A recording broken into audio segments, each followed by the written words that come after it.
আসসালামু আলাইকুম। সকাল ৯টা বেজে ৩০ মিনিট। আজ বুধবার। বাংলাদেশ বেতার, কক্সবাজার। স্থানীয় খবরে স্বাগত জানাচ্ছি শামীম আক্তার। জুলাইয়ের গণ অভ্যুত্থানের ১ বছর পূর্তি উপলক্ষে মাসব্যাপী নানা কর্মসূচি হাতে নিয়েছে অন্তর্বর্তী সরকার। মঙ্গলবার প্রধান উপদেষ্টার প্রেস উইং থেকে পাঠানো এক বার্তায় বিশেষ এই কর্মসূচির বিস্তারিত জানানো হয়। গত ১৯ জুন এক সংবাদ সম্মেলনে সংস্কৃতি বিষয়ক উপদেষ্টা মোস্তফা সরওয়ার ফারুকী জানান, জুলাই গণ অভ্যুত্থানকে স্মরণ করতে আগামী ১ জুলাই থেকে বিশেষ কর্মসূচি পালনের উদ্যোগ নেওয়া হয়েছে। তিনি বলেন, জুলাইয়ের ১ তারিখ থেকে কর্মসূচি শুরু হবে, কিন্তু মূল ইভেন্ট শুরু হবে জুলাইয়ের ১৪ তারিখ থেকে। এটি চলবে ৫ আগস্ট পর্যন্ত। মসজিদ, মন্দির, পেগোড়া ও গির্জায় শহীদদের স্মরণে দোয়া, প্রার্থনা, দেশব্যাপী পোস্টারিং, শহীদদের স্মরণে সমাবেশ, জুলাই হত্যাযজ্ঞের খুনিদের বিচারের দাবিতে গণস্বাক্ষর, জুলাইয়ের ৩৬ দিন ডকুমেন্টারি প্রদর্শন, ড্রোন শো সহ মাসব্যাপী নানা অনুষ্ঠানমালার আয়োজন করা হয়েছে।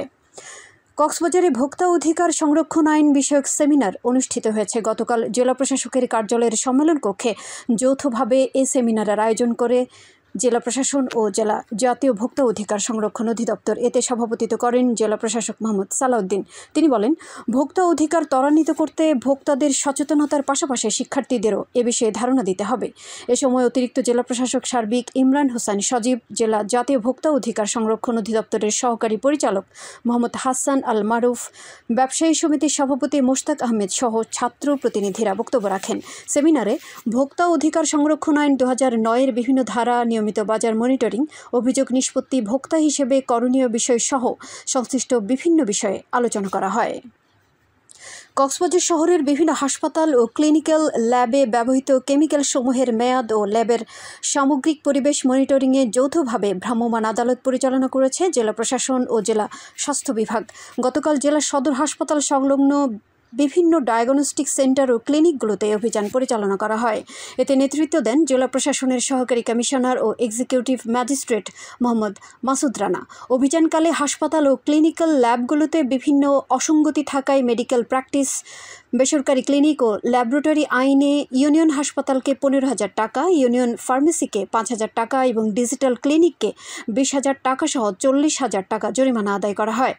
এছাড়া ক্লিনিক্যাল ল্যাবের বিলিং সেকশনের মূল্য তালিকা, কর্মরত স্টাফদের প্রাতিষ্ঠানিক যোগ্যতাও পর্যবেক্ষণ করা হয়। উখিয়ায় জলবায়ু পরিবর্তনের ফলে ঝুঁকি মোকাবেলা ও স্বাস্থ্যের উপর প্রভাব বিষয়ক এক অবহিতকরণ সভা অনুষ্ঠিত হয়েছে।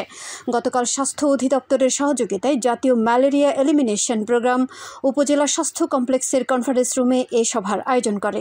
উপজেলা স্বাস্থ্য ও পরিবার পরিকল্পনা কর্মকর্তা ডাক্তার নাসরিন জেবিনের সভাপতিত্বে এতে প্রধান অতিথি ছিলেন উপজেলা নির্বাহী কর্মকর্তা মোহাম্মদ কামরুল হোসেন চৌধুরী। সভায় বক্তারা বলেন, জলবায়ু পরিবর্তনের ফলে মানবদেহে নতুন রোগ সৃষ্টিসহ স্বাস্থ্যের নানা ঝুঁকি দেখা দেয়। এতে আতঙ্কিত না হয়ে স্বাস্থ্য শিক্ষা সচেতনতার পাশাপাশি আক্রান্ত রোগীদেরকে নিকটস্থ হাসপাতাল ও কমিউনিটি ক্লিনিকে চিকিৎসা নিতে হবে। টেকনাফে একটি বিদেশি পিস্তল ও ২০,০০০ পিস ইয়াবাসহ ২ মাদক পাচারকারীকে আটক করেছে কোস্টগার্ড। মঙ্গলবার দুপুরে কোস্টগার্ডের মিডিয়া কর্মকর্তা লেফটেন্যান্ট কমান্ডার হারুনুর রশিদ এ তথ্য জানান। তিনি বলেন, গোপন সংবাদের ভিত্তিতে সোমবার রাতে উপজেলার কেরুনতলী এলাকায় বিশেষ অভিযান চালায় কোস্টগার্ড। অভিযানে এক মোটরসাইকেল আরোহীকে তল্লাশি করে এসব ইয়াবা, অস্ত্র ও গুলি উদ্ধার করা হয়। এ সময় ২ মাদক পাচারকারীকে আটক করা হয়। আটকরা হলেন নীলা ইউনিয়নের জাদিমোড়া এলাকার শফিউল্লাহর ছেলে মোহাম্মদ মিজানুর রহমান ও দমদমিয়া এলাকার আইয়ুবের ছেলে মোহাম্মদ একরাম। দুবাইতে আততায়ীর হামলায় নিহত আরিফ চৌধুরীর মরদেহ মহেশখালীতে তার নিজ এলাকায় আনা হয়েছে।